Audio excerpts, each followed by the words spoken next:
Hey guys, this is Captain Ryan Harrington. I run real estate charters here in Tampa Bay, born and raised in the area. So kind of going over some stuff. I'll be talking to the Old Salt monthly meeting coming up at Gators here in January. Finally got some cold weather, so a little bit easier to talk about some wintertime species. We've been dealing with some 80-degree weather here all October, November, and December. So finally got into a consistent pattern that's going to make it easier for you guys to target fish that I talk about now. You can target those same species and kind of use the same techniques that I'm going to talk about at the meeting. You can use those all the way through March.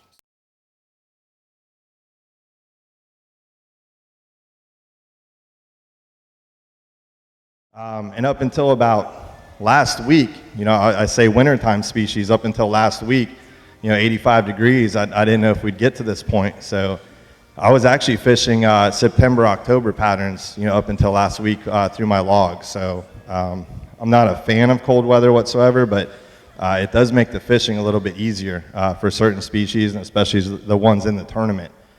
So kind of go over a few different things, and as I'm going, if you guys have any questions, just put your hand up and fire them out as I go along, or if you want to hold them to the end, that's fine. So I'm pretty easy either way. But I'll start with basic, the setup, which Tampa Bay, nice thing about it, you can get by with almost just one rod and reel setup. So what I have here, the way this is rigged, I can pull this out of my truck, throw it in the boat, and catch probably 15 different species in Tampa Bay without re-rigging, without going up or down and tackle. This right here, how it's rigged, again, just throw it out and you're going to catch a lot of fish. And pretty much everyone except for Sheepshead, with this exact setup. What it is, 7.5 foot rod, and this is kind of my go-to. Everything I do is for casting distance. I have a tower on my boat, so I truly believe, if I can cast a little bit further, as soon as I see those fish, they can see me. So I'm doing everything for distance. So I prefer a 7.5 foot rod.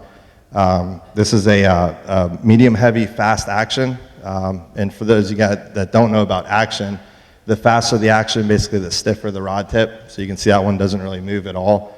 The slower the action, you're going to have a lot more flexibility in the tip, which does have certain applications for it. But I throw a lot of artificials in the wintertime. So this is a good wintertime rod, fast action, 7.5 foot. I pair that with a 4000 series reel. It's light enough where you can cast it all day. We're throwing artificials. If you add up in your head, we're probably throwing anywhere from 600 to 1200 times a day in a tournament. So you don't think weight is a big issue when you're getting into reels. And some people say, well, why is this reel $39 and this one's $399? A lot of it is the materials they use and the weight. That's where that weight comes in. Believe it or not, 1 ounce when you're casting 1,000 times a day, that's the difference in blowing your arm out or being comfortable. So 4000 series reel, 10-pound braid. If any of you guys are still using mono, do yourself a favor and switch over to braid. And some people, I get it a lot, they say I tried braid, it's horrible, I get wind knots, this and that. I agree. If you're using Power Pro or any braid that came out 10, 12 years ago, way different than what's on the market today. So match that with some braid. 10, 15, 20 pound is fine. Again, my stuff is light and set up for long casts, so I use 10 pound year round. So that's 10 pound braid. And I hook that fluorocarbon leader. You don't have to be exact on your measurements. This leader starts up here. So that's basically however long my arms are. So that's 5.5, 6 foot of fluorocarbon leader. I start real long with the leader because you're either going to change your lures throughout the day or you're going to get cut off down by the hook. So if you can start with the leader that long, you'll come back to the dock and you don't have to worry about retying your braid to your leader. So that's a good length to start with, and I'll fish that down until it gets to about 18 inches, 20 inches, and then I'll go ahead and retie. And that's tied with the uni to uni knot. That's another good thing. I know a lot of guys are still using swivels. That is one thing you won't find on my boat is any swivels, any extra terminal tackle. There's a couple knots, and I'll stay afterwards and teach you guys these knots. They're going to be almost impossible to see if I do them up here. But I'll do a couple knots, and if you use this uni to uni knot, it's real thin. It'll go through the guides if you need to. It's not that hard to tie, and it's one less thing that's going to rust or break. So uni to uni knot, and that comes down here to a loop knot. The loop knot on artificials, another real easy one. I'll show you guys how to do that afterwards. That's good for a couple reasons. You can tie it with your eyes closed, real easy. It takes 5 seconds to tie it. It also gives a lot of movement to a jig head or a lure. You want that to look as natural as possible. So I know a clinch knot or anything like that is a good knot, it'll hold. But a loop knot's one more thing that'll just give that lure that much more action. This is finished off with an 1/8 ounce jig head and then a Little John lure. So this is a mirror lure. It's a local company right here. People ask me, yeah, and it's actually not a paid sponsor of mine, believe it or not. But it's almost all I throw is mirror lure. And this Little John, it's funny when I tell people, they say, what's your go-to lure? And I know it's tougher and tougher. It's tougher and tougher going into bait shops. I mean, they're getting just so overloaded with artificials and some of these live targets, and some of them, you see them in the store, you almost want to put the lure back in the water and keep it alive. I mean, they look really good, and they're pricey, and I'm sure they work, but that Little John for Tampa Bay, that thing's tough to beat. And what I'm going to do is I'll pass this around. So everything I just went over as far as the braid to that uni to uni down to the loop knot, everything's right here. I'll pass that around. And again, that right there, if I could only tie one lure on for the rest of the day, that's it. But Is that color as well? yeah, color. There's some people that are real specific about color, different water clarity, what color they'll throw. That one's called a tube worm. Tube worm, root beer, anything that's kind of a brownish, reddish color would be my go-to. I'll start with that. Regardless of what the water clarity is. I'll go to that, and the other one I'll try and throw 2 different ones. So if that doesn't work, I'm not going to switch a shade or 2 lighter or darker. I'll go extreme. So I'll do dark and then light. Yeah, I'll do a 180. And so I'll go white. In the wintertime, the reason I say the fishing is easier. It's not necessarily easier. But I'm not out there getting bait for 2 hours like I am in the spring and the summertime, which can be incredibly easy. But in the wintertime, the bait fish tend to leave, but the fish stay here, the inshore fish. They're going to stay inshore. So they switch their feeding patterns. So they've been feeding on white bait, scaled sardines, threadfin herring. They've been feeding on these white bait all spring and summer and fall. Now they're switching into a crustacean pattern. So they're focused on shrimp. So what that Little John actually looks like is a shrimp. Also, you guys can go to the bait shop. You can get 3 dozen shrimp nowadays and go fish for a couple hours. You try that in the summertime, 3 dozen shrimp might last you 10 minutes because you have the bait, the pinfish, all the fish are on the flats in the summertime. So that's why I won't throw a shrimp 8 months out of the year. But from now until March, I have all the confidence in the world. I can throw a jumbo-sized shrimp out there, not have to worry about the pinfish. You're going to focus more on game fish. So that's another easy thing if you just want to switch over and just get shrimp. They'll work fine. So that's kind of the bait. Any questions while I'm going? Anyone have a question now? No? So other baits that work, and I was looking at the tournament, so it's going to be in a couple weeks. It's around a full moon. We're going to have, what I like to do in a tournament, you might as well maximize your odds of where you can place, and hopefully you can take some of these tips and end up on the leaderboard somewhere. And again, this is an easy tournament to do that. So what I do before when I'm preparing for a tournament is I'll check the weather, the tides, everything else. I checked it now. It's going to be on a full moon. You're going to have a huge tide. Low tide on that day is 8:30. and it's a good incoming tide, so you're going to have perfect tides. The weather itself, that's going to be unknown until the night before. I don't really check weather. I don't check weather to rely on it until maybe 2 hours before a tournament would start. So I'll check it starting 3 days before, but I don't really put too much faith. I won't even rig until the night before a tournament. How I rig 2 days before based on a weather pattern might be completely different the morning of the tournament. So I wait until the last minute and I check 3 or 4 sites. I'm sure everyone has a smartphone now, so I check wind finder is a good one. Sailboaters use it to find the wind, so that's hour by hour, which direction the wind's going to come from, how strong it is. Your tides are going to be set in stone, except for, I say that with the asterisk because Tampa Bay, in the wintertime, we get a lot of northwest winds. So you're going to look at your tide chart. If it's a slow-moving tide, but you have a strong outgoing northwest wind, that's going to push that tide out. So you're going to see what we call a hill tide, a real strong outgoing tide. If that's matched with a northwest wind, that's going to push it even faster and lower. Or the opposite, if that's an incoming tide and it's a northwest wind, it's going to be slow. So you're going to see your tide charts with your graphs going up and down, all based on wind. And that northwest wind has the biggest effect on that. So keep that in mind.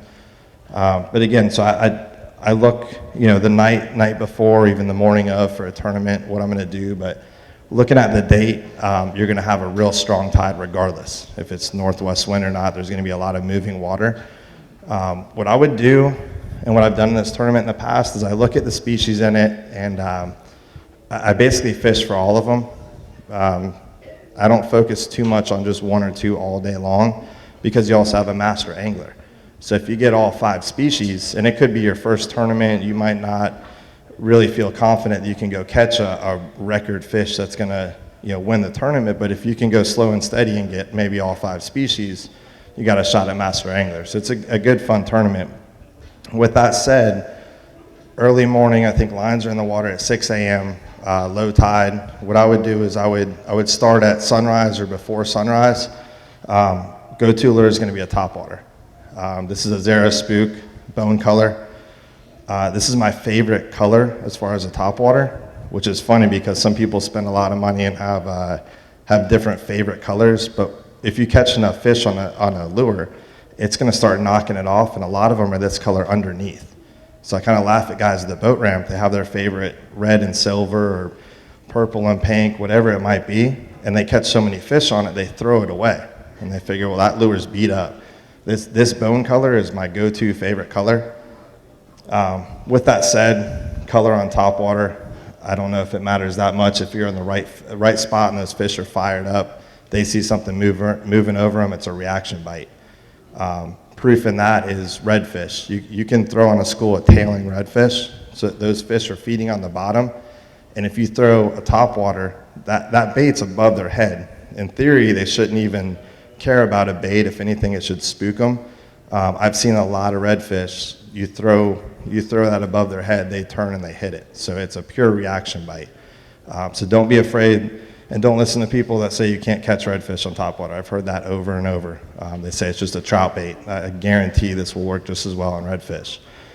So that said, for trout fishing, Tampa Bay, wintertime, that's going to be your easiest one in the tournament or in general. If you want to go out and catch 100 fish a day, trout is going to be your species from now until March. Super easy to catch. Good numbers of keepers. That has to be 15 to 20 inches. You can keep one over 20 inches. If you get in a school, what I like to do is I'll start in 4 to 5 feet of water on a grass flat. Easy way to do that is, if you're not really familiar with the area, look on Google Earth, and you'll find a flat. It's a dark colored grass, and then you'll see channels. Real good areas anywhere around Fort DeSoto, basically all the way up to the Gandy Bridge on the St. Pete side. That flat, if you look, there's actually a flat. It starts at the clam bar off 275, and it goes all the way up to the Gandy, up towards Weeden Island. That area, if you want to focus on trout and catch 100 a day, you fish that, and I guarantee any day between now and March, you're going to catch 100 trout. How big they are, they're schooling fish. So if you catch 10, 15-inch fish in a row, if you're just having fun, that's fine. You can stay there all day and wear them out. The bigger fish are going to run in ones or twos, and they're going to be shallower. So if you're catching fish, you're in a good area.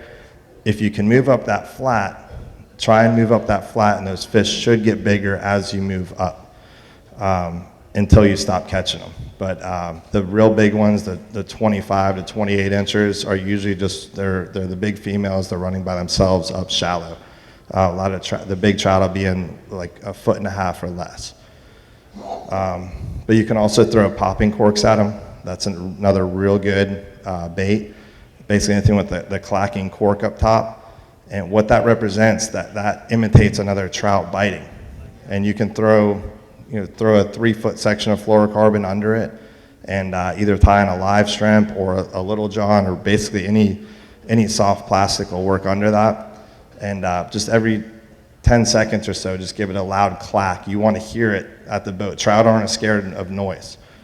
Trout are a good fish to bring kids to because of that. If you have kids that are bouncing around on the boat, on some of my charters, I have kids want to jump off the tower into the water, and the dad's looking at me like, why aren't we catching fish? Or they want to play music and beat on the bottom of the boat. Well, we're probably not going to do good on redfish on a day like that. But if you go to trout, for some reason, they like noise and action, and to them it represents other trout feeding, and they're a schooling fish. So they're going to be good if you have loud people on the boat, or you want to be loud yourself and catch fish. Go trout fishing. Other species.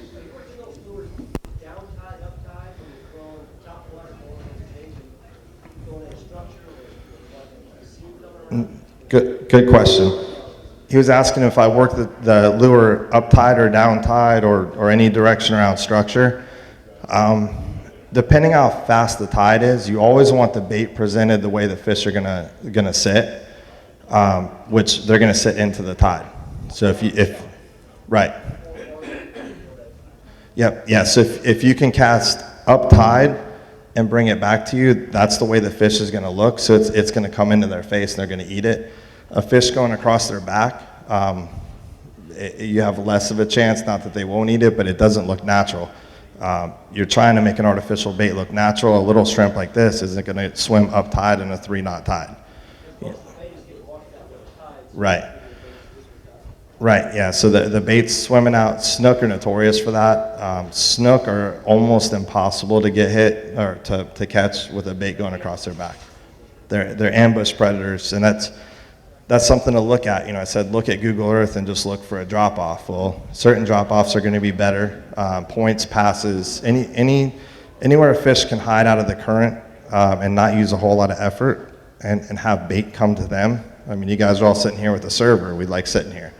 That's easier than having to get up in your kitchen and cook your food. So it's the same concept. They want to be, where like this pass right here is notorious for snook. And if you look over at the lights, they're always going to be facing, they get out of the tide enough, but yet the bait's coming through and they just pop it. So good question. Now if the tide is slack, what I like to do on my boat is have one person cast off the bow and kind of fan cast, just cast out different angles. One person off the back and do the same thing, and those trout will kind of school in one area, and we can zone in on them and catch them. Let's see, next species, what do we have? Trout, flounder. We've had a real good flounder year. The last 2 years have been really good. This year started a little bit late just because of the weather, but we're getting some real nice flounder now. By real nice, doormat. I remember as a kid, I would walk out to the seawall and it was nothing to catch a 24-inch flounder. It was, doormats were just there. But we had the red tide back in. There was a bad tide in 2004 and another one in 2010 that didn't necessarily kill all the fish, but it really affected the flounder. And they've come back nicely. So they're another one you can target fairly easily.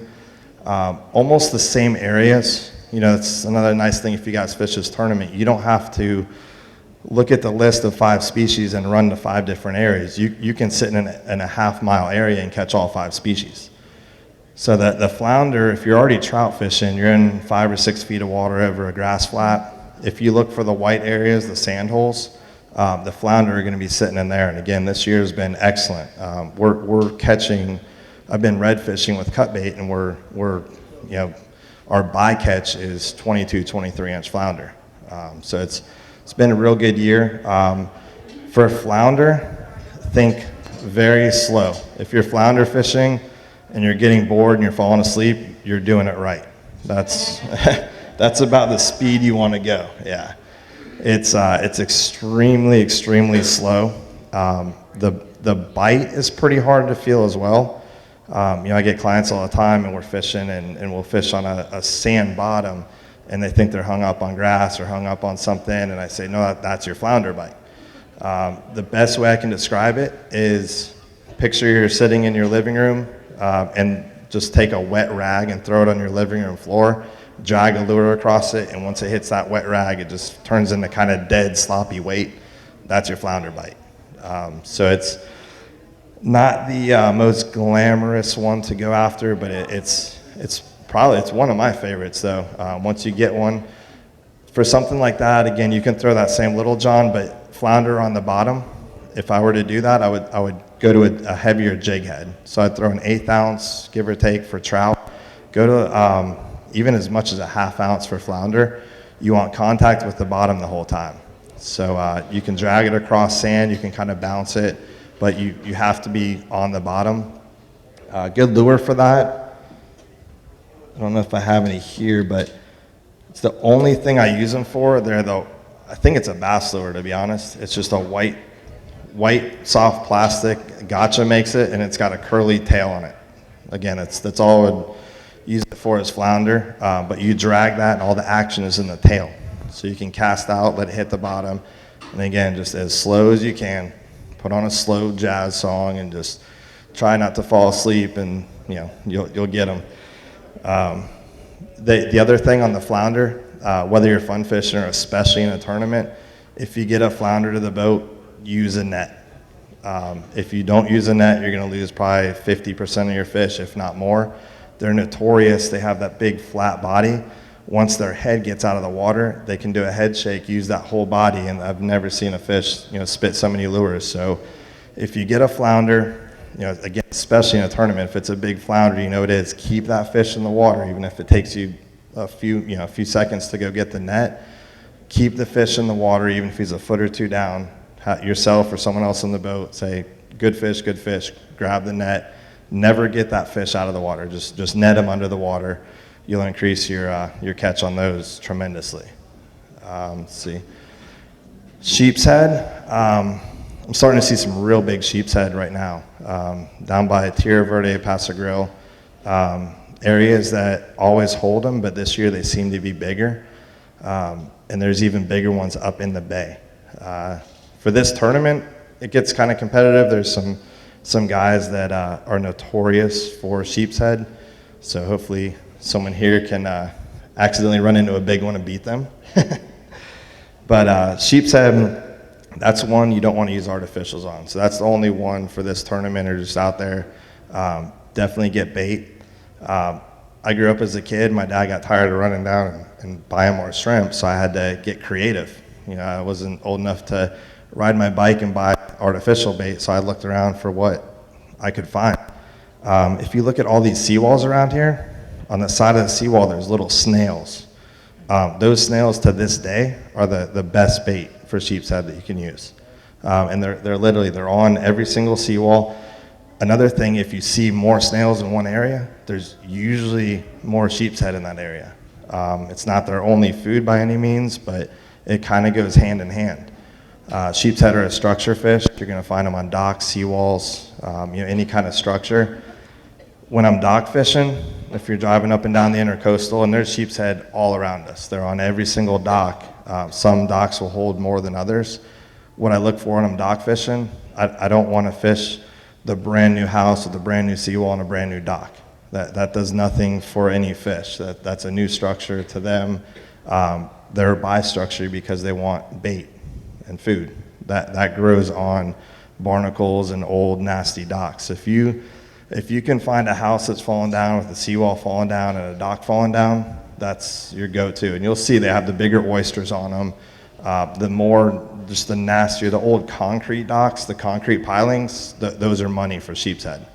The bigger ones too are gonna be in deeper water usually. So marinas are a good area if you can fish them and not get kicked out. There's 2 or 3 really good marinas around here. If you can find anything with 8, 10, 12 feet of water, dock structure, that's going to be your sheepshead. I sight cast sheepshead. I don't really just blind cast them too much. And I used to make $1 from all my neighbors as a little kid. I say, hey buddy, I can catch a fish with 1 cast right now for $1. And of course they're like, yeah, okay, whatever. That's what I would do. I'd go to the seawall, grab a little snail, free line it, and I would walk up and down the dock for 20 minutes until I saw the 1 sheepshead. You flip that out there, a little snail, you can use mussels, you can use a shrimp, but once you see a sheepshead, they're not gonna move off that piling. Once you see them there, just flip it as close to the piling as you can. If you get hung up on the piling, that's a perfect cast, because what they'll do is they'll go up and down until they'll get it off for you. Don't sit there and try and get it off. They'll pick it off and your hook and everything, and you got them. It's a learned bite on a sheepshead though. That's why I like sight casting them. If it goes down in dirty water too far, you see the sheepshead following it down, you have a good shot that he's gonna bite. But if you don't see him and you don't really watch that line, you're gonna miss a lot of fish. You're gonna pull it up and your bait's gone. They're notorious for that. So if you can sight cast them in clear water and actually watch them bite, and you won't see their mouth open, they don't have a big mouth, but usually you'll see behind their gill plate, you'll see a flash. You'll see it turn white, or you'll see a little flash. Once you do that, that's 1 fish. The bass guys love it with me because I use J hooks on those, and that's 1 fish. I say, hey, you guys have at it, just roll and martin them and lay back on them. Any questions so far? Yeah.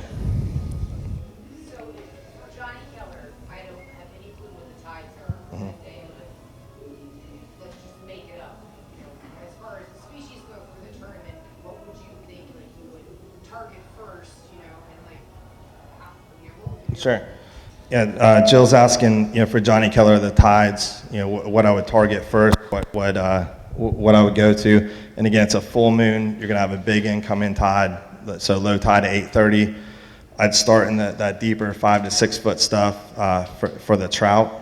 I would try that first, and then from there I'd probably go for the redfish as the tide's coming in, and the redfish they'll be in the same areas. They can be in the same areas the trout are, but what they'll do is as the tide moves up, they'll move up into the mangroves, so you can kind of follow those in there. At the highest point of the tide, that's when I would target my sheepshead. They're not as tide dependent, so when it's a high tide, I think it's 12:30ish. And it slows down. It's a dead tide. The sheepshead, they'll still eat. So I'd probably go to that. What else do I have? Flounder, you could almost target any day. So I'd start with the trout in the deep flats. I'd go to redfish. Then I'd go to drum. So the black drum I would probably save till last. And you don't know. If you look back at the results in this tournament, sometimes a 9-pounder wins it. Sometimes a 59-pounder wins it. We haven't had. I'm not going to give out a secret where the big ones are because they're not here anyways. But have you guys seen PTTS, the Pro Tarpon series down in Boca Grande with the 100 boats? Everyone thinks they're crazy and bumping into each other. Well, there's a certain spot in Tampa Bay that when the black drum are in, that's exactly what it is, which makes them easy to find. It's frustrating for someone like me. I have a big wrap boat with a tower, so everyone just thinks I'm a pro and I'm on fish everywhere I go. Well, when I'm trying to find those fish, next thing I know, I look behind me, there's 4 boats. Well, now the 5th boat comes by, and so he starts counting boats and figures, well, those guys are definitely on fish. So now another 5 boats come. Well, next thing you know, there's 60 boats in a circle, but I'm yelling at everyone, saying I'm still searching for them. And they're, I don't want to give the spot away, but it's off of 275, and you can see it if you go to the Skyway Bridge and look to your left. If you're heading south, you can see it. So, yeah. So, If you see 60 boats, we're looking for them or we're on them. If you see no boats and you're the first one out there, good luck, because we're following you then. Those are the big ones. So when you look back at the years and you see the big 50, 60 pounders, that means they're there. When they're there, they're a schooling fish on the bottom. They're breeders. They're not the cleanest, prettiest fish. I let my clients, catch one and take a picture, and they want to go home and take a shower afterwards. So they're definitely not the sexiest of fish when they get to be that 50-pound range, but they'll win you a tournament. So they're out there when they're like that too. They'll eat absolutely anything when they get out there. If you want this same setup I told you with 10-pound braid, if I have a client that's complaining that they're not catching enough fish or this and that, and I know those drum are there, I go put them on one with this setup with 10-pound braid, let them fight it for 35 minutes, and they're begging me to go home. But those are, I don't think those are going to be there this year. So your second biggest bet, I would assume probably a 20-pounder might win this year, 10, 15, 20 pounds. Black drum, if you're sheepshead fishing and you're in an area with good muddy water on a deep dock with good structure, there's going to be drum there. Unlikely you're going to get one over 15 pounds, but you'll at least get one to come weigh in. If you want to spend a couple hours and really go for drum, and it's kind of it's a sucker bet. If they're there, you're going to win. If not, you're going to waste your time all day. But if you can take blue crabs, cut a blue crab in half right down the middle, just get it good and stinky and go up to the Gandy Bridge. It's going to be an outgoing tide. I probably wouldn't go up there until probably 10:30 or 11 o'clock, because when the tide's ripping too hard, it gets tough. But you want to throw it in the eddy on the back of the bridge. That tide will be coming out. So go on the south side of the Gandy Bridge and flip a half a blue crab up there, right on the back side of the piling, and just let it set it down. It's basically your sheepshead fishing on steroids. So you're doing the same exact thing you would be doing sheepshead fishing, but you're just using bigger tackle. So this rod for the big, like 40, 50 pounders, you want to boost up everything. So this I would have on the boat just for the big black drum. I'm missing my favorite fish in the tournament's redfish. So that's my bread and butter. Wintertime, they're a little bit tougher to target, and we're coming off of one of the best Octobers I've had. We were sitting on schools of 600 fish, and I've fished with a couple of you guys in this room. Go out there and we catch 30 or 40 redfish, 28 to 35 inches. So that's my bread and butter right there. But it's hard for the tournaments because we need to get those in the slot, 18 to 27 inches. With that said, this tournament, it's just the maximum. It's going to be a photo release fish. So if you get an over slot fish, that's a good thing. They're going to be on the flats, but most likely if this cold weather sticks around, they're going to transition under docks. Same docks I would use. I would look for the sheepshead. You can start with that. Docks are harder to flip with artificials, especially if you're just getting into it, because you really got to skip it way under there. So what I would use, you could use a big shrimp. The bait will probably thin out there as far as the white bait. And that's going to be your best bait if you can. Second best, if you chum it flat and get some pinfish. And I would chum a dock pretty heavily. So I would pull up to a dock that looks good, and I would throw out a couple scoops of anything you have. Even if you have to take some shrimp, what I do is I take it in the dip net, if it's shrimp or bait or anything, take it in the dip net, and PETA doesn't like this, but I slam it across the boat a couple of times, get the fish all miscombobulated in there, flip it into the dock, and they'll start spinning on top. You're going to maximize your fishing time, because I do that, and I'll just sit there and watch that dock for 5 minutes. If I start seeing tail swirls or action, then I'll actually fish it. If not, go to the next dock. So I only wasted 5 minutes at a dock if I don't see a tail swirl, versus sitting there for an hour and trying to fish it. So I'll flip some chum under there, wait 5 minutes, don't see anything, I move to the next dock. So redfish on the flats though, they kind of left, and this year's been so weird. We had all this warm weather. The big breeder fish in Tampa Bay, 30 to 38 inches, they all kind of hang out and meet at the mouth of the bay down by Fort DeSoto. And that's, again, October when we were catching that many fish. They start schooling up into these big schools. They look around, they figure, okay, there's 300 of us, that's not enough. So they keep waiting and waiting and waiting. Once they feel their school is big enough, that's when they go offshore and they breed. What happened this year I've never seen before. There were schools of 600 fish that we were fishing. Those fish, they went offshore, and a few of us know about it. So we're fishing next to everyone that's kingfishing, 2 or 3 miles offshore. We're catching redfish. A lot of kingfish guys this year too ran into them. They were out there. They never really went any further or different places, and all of a sudden out of nowhere, they came back into Tampa Bay. They figured, well, it's 85 degrees, the water temperature's too hot, we shouldn't be out here. So they came back, and you could tell it was the same fish because they're out there breeding. So they came in, they're all beat up. I mean, they're not the most photogenic fish when they look like that, but they came in and then they left. Those fish would have easily won the tournament. There was some pushing 40, 41 inches, but all those fish are gone. So usually it takes like a 30-incher to win this tournament, and those are the ones you're going to be able to get on these docks. Docks and flats where you're trout fishing. So, yeah. Do you normally start when you're targeting a species? Do you start with a bunch of like dead bait, like take whatever dead bait you got, just like chum it up a little bit, and then go to artificial? Yeah, Jill's asking like if I would go always like chum a spot with dead bait and then go to artificial.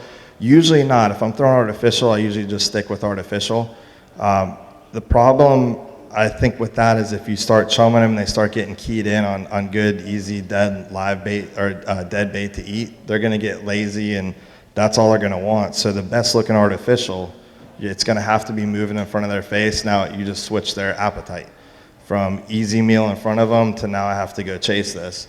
And that's the other thing too. This water temperature is probably going to be pretty cold during the tournament. When it's cold, the fish's metabolism slows down, so you're going to have to slow down your style. Just how I was saying trout fishing, you're fishing, flounder fishing, where you're fishing it just so methodically slow. Even the same thing with even like trout fishing. You're going to want to slow everything down in the wintertime, no matter what species you're going for, because they don't have that metabolism to want to go chase down a huge bait. And again, the big bait, the big fish is usually gone this time of year. So shrimp are an easy target for them, kind of a slower target for them. Just slow everything down. I tell people in the wintertime, slow down and lighten down. So slow down your presentation, lighten down on your tackle. The setup I showed you, that's my setup year round. I fish lighter than a lot of the guys in the redfish series. Some of them kind of look by, my tackle and they say, wow, they're throwing 20, 30, 40 pound braid. I don't feel like I lose any fish because I can palm that drag if I need to. I can palm the reel, or I can play the drag. Now granted, if I'm fishing by a lot of structure, that could work against me. But I lighten down and slow down in the wintertime. Those are gonna be your two biggest things. One more thing on these little johns too. It's a soft plastic bait. So you can kind of tell how fast or slow your presentation is. And it's hard for me to, people ask me, well, how fast do you fish? It's hard when I'm standing up here with a rod to actually show you that. But that's a soft plastic down there. If all of a sudden your plastic's getting eaten up, and it happens a lot, you don't even feel the bite, and all of a sudden half of the lure's gone, that means you're fishing it too slow and a puffer fish is getting you. Now if you're fishing and you're catching ladyfish after ladyfish after ladyfish, not saying you didn't run into a big school of ladyfish, but you're probably working your bait too fast. So you can tell just by what species you're getting, and that's consistent. So if you get cut off on your lures for 5 or 6 casts in a row, you're going way too slow. Catch 5 or 6 ladyfish, you're going way too fast. So it's just another way of doing it. Another thing too, if you have access to a swimming pool, that's the absolute best way you're going to see how artificials work. It's tremendous how much you can learn, because I can show you each one of these lures up here and what it's supposed to do and just go like this, so it doesn't mean anything. But especially on a topwater and you have to walk the dog, a lot of artificial hard baits, they walk the dog subsurface under the water. It's hard to see if you're just moving your rod tip. And I'm sitting there saying you're going too fast or too slow. But if you're in a swimming pool and you can cast into a pool and actually see that action, that's the best way you're going to learn artificials. Kind of a neat thing too, I don't know if anyone's as messy as I am with my tackle, But these tackle boxes, you guys can come up here and look at the stuff that I use. But like this one here's got 50 different hard baits in it. They're great when they're in a package because it'll tell you what it does. So it'll tell you if it's a subsurface, deep surf, whatever it is, it'll say right on the package. Unfortunately, the lure doesn't say that. And I'll throw certain colors, and again, so I have 50 hard baits in this thing just thrown in here, and I'm not gonna know if I'm trying to switch a lure real quick and throw a subsurface that I only want to sink 2 feet versus 6 feet, and I just open this up and see it, well, I don't remember which one is which, and hopefully you're catching enough fish that you can't mark it because it'll get knocked off. So kind of a cool trick is if you just grab a lure, obviously this is a topwater, I know it's a topwater, but a way that I know it's a topwater is if you see where the eye of the hook is, it faces downward. So I can pick this up and see that faces downward. That means automatically that's a topwater because your line is going to want to keep that head up top. So likewise, this is a Miradine here. This one sinks 2 to 3 feet. If you can see it, the hook eye faces straight forward, right where his nose would be. That means it sinks halfway down. So I can see that real quick. Now, a deep water, this one will go down 8 to 10 feet. And if you see, the eye of the hook is up top. So it's just a good, quick way of not trying to remember 50 baits in here when I'm in a hurry and I'm on a school of fish. I can see where the eye of that hook is real quick, know what that does, tie it on, and fire it out. It can be helpful, and as much as I want to say I know each one of those lures, when you're on a school of 600 redfish and it's a big money tournament, it's easy to just grab and throw the wrong ones. That's one more indicator of what that bait's going to do. I have seen red tide. Luckily, not in this immediate area. It's been north or south, and I don't know how to politically answer the question now of some of these news reports. Yeah, I think I'm going to bypass what people are calling red tide, but it's not red tide, so don't worry, it's not red tide. Yes. What do you feel about sheephead using fiddler crabs? Great question. Yes, if I use what I think about fiddler crabs for sheepshead, one of the best baits. I kind of quickly said, snails and shrimp and this and that. Fiddler crabs are great. If you catch them, you can catch them on the beach yourself. You can buy them, even frozen ones will work, but if you want to catch them yourself, just take a 5-gallon bucket and go to a beach where you've seen them. Either there's fiddler crabs at a beach or there's not. So don't just go off in front of the trade winds and start digging holes with 5-gallon buckets. They're not there. But places like, usually any place with mangroves and dark sand is going to have fiddler crabs, and there's a lot of places you can easily do this. Dig a hole with a 5-gallon bucket and put that bucket flush with the sand and throw some chicken. Actually, you don't really even have to bait it, but if you can throw some old chicken or something in there, and then just go back to the truck and drink a beer and come back in 10 minutes and you got a bucket of fiddler crabs. Or if you have kids with you, or you had a couple too many beers, you can just do the whole thing yourself and bury that bucket and chase them around. And they go to the closest hole, and the 5-gallon bucket's the closest hole they got. So, anything else?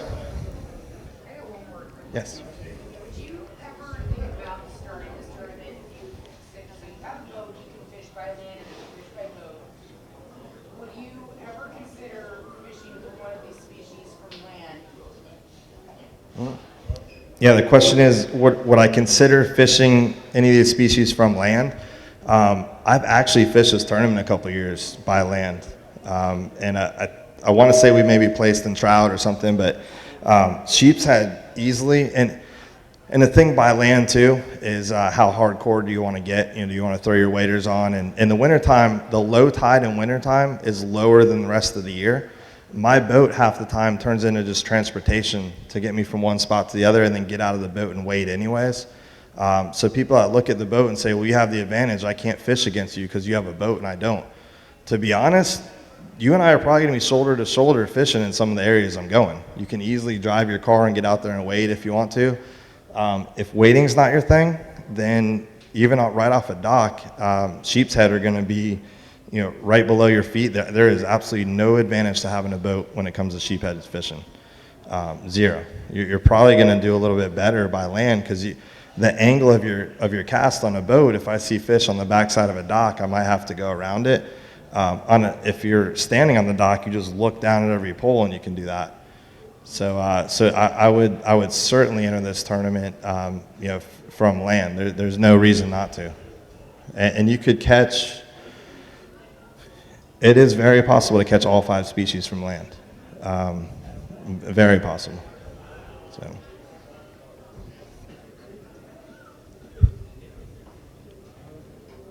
I'd like to know for a lot of the people that just come down from up north or whatever, what you want to hear, you call a captain, you want to hire a golfer. Let's just say you're from Wisconsin, you've never been, you got a little boy. I don't know how the questions go when you call a captain and say, I don't know how much it costs, how much it's a day. Do you like interview people to find out if they're experienced or kind of like what happens in the transition when somebody calls you as a captain and says, I just want to hire you, but I'm not exactly sure. Well, the next guy is a real pro from one of the places in the country. What transpires between you and the client? Yeah. So question is. Right. So the question is, when I get a call for somebody that wants to charter me, what questions, what should we talk about, what topics or whatnot, and experience level, because that happens all the time. People call up and they say, I want to go fishing. Well, they don't necessarily know what's involved or how much it is, what they can catch. I mean, I get people all the time that call me wanting to catch a blue marlin in Tampa Bay. It's once a week, And those are the people, by the way, I put on the 60-pound drum. But whether you're here or you're going to a different area or country or state or anything, when you call for a captain, the biggest advice I can do or I can say is be honest with him. Golfers that show up on the first tee dressed to the 10s and think they're good, and they hit 5 into the lake on the first hole. I get that same thing all the time with clients. They want to brag to me or say they can catch all these fish, which is fine, but I personally tailor my trips to how somebody talks to me with their questions.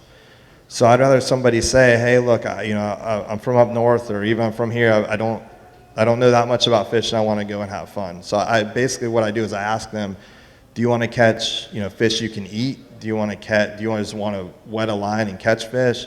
Do you want to catch one? Do you want to go all day for one trophy fish so you can mount? There's different things, but so I kind of walk them through that progression of what they want to see out of the day.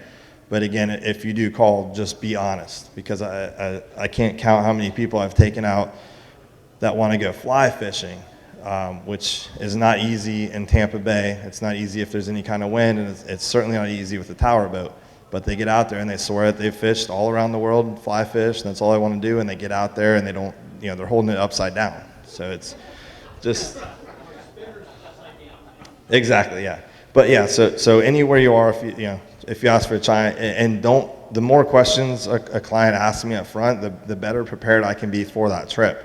And not myself, just any captain. It's a lot easier for them to show up. You know what you're dealing with, because you got to think. We're on a pretty small, confined boat for the next half a day. So, the realer the people are with me, the more I know them over the phone or questions or whatever, the easier their trip's going to be. If someone claims to be, catch every fish in the world and get there and they don't, well, I've rigged up for somebody that can catch all these fish, and now I have to work backwards. So, be honest with your captain. Anything else?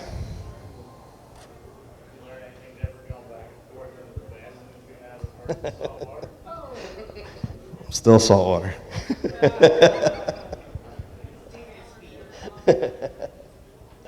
Haven't sold out yet. All right. You came down to the camp and you were catching bass and doing very hard to hunt bass. Now, the same things go for redfish too that we did here. And you ought to see them on Facebook. That's Bill Curry bragging on me back there. Again, I was born and raised in Tampa Bay. I've saltwater fished my entire life. believe it or not, I live on a lake right now, and I don't even know how to catch bass over there. So I was down at Bill Curry's hunting camp this week, and we were pulling out 6-7 pound bass left and right. So it made me look good, and I wish I knew the techniques I was doing, but I was just kind of throwing a lure out there. But it is interesting, and I know we have a lot of people like from up north, down this time of year. It is kind of interesting when I get those people on the boat and we're talking, they're walleye guys and this and that stuff that I know absolutely nothing about. So they look at the techniques I'm doing, which is completely different from what they do, and it works, but they ask me why wouldn't, or for Kingfish, for example, they run these planer boards. Half of you guys know, they run planer boards and they'll throw 30 lines out. And they say, well, why don't you do that for Kingfish? And I say, well, I don't know, it's dumb. Well, they think that the way you do it, that we do it, that we troll for Kingfish is dumb up there. It's going to work. It's basically the same concept when it gets to the business end of that hook going to that fish's mouth.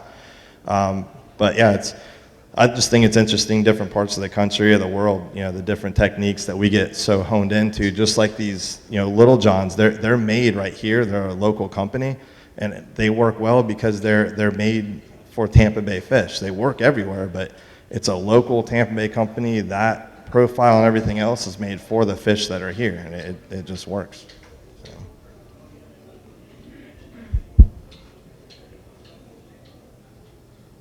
Anything else?